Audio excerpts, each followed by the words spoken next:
નમસ્કાર પિયાંકભાઈ, નમસ્કાર. તમે જે આપણે ધર્મજ કંપનીની દવાઓ જે બટાકાના પાકની અંદર વાપરેલી, તો તેના વિશે થોડી માહિતી આપો. તમે પાયામાં શું વાપરેલું હતું? એમાં પહેલું સલ્ફર ગોલ્ડ સલ્ફર ગોલ્ડ વાપરેલું હતું. બીજા નંબરમાં સ્ટેબિલાઇઝર વાપરેલું હતું. અને ફૂગનાશકમાં તમે લગડી, હા, જોડિયો, બરાબર. અને ઋતુતાના કેટલા વાર સ્પ્રે કરેલા? 2 વાર સ્પ્રે કરેલા. ઋતુતાના 2 વાર સ્પ્રે કરેલા છે.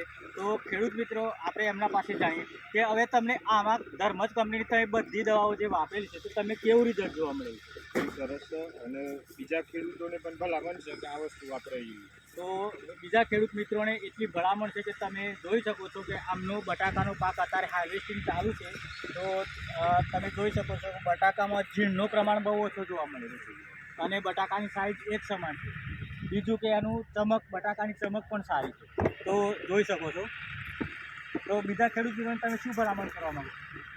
ધર્મજ પ્રોડક્ટની ટોટલી પ્રોડક્ટ સારી છે, વાપરવા જેવી છે. મેં વાપરી છે અને પૂરેપૂરું મને રિઝલ્ટ મળેલું. તો આભાર પિયાંકભાઈ તમારો.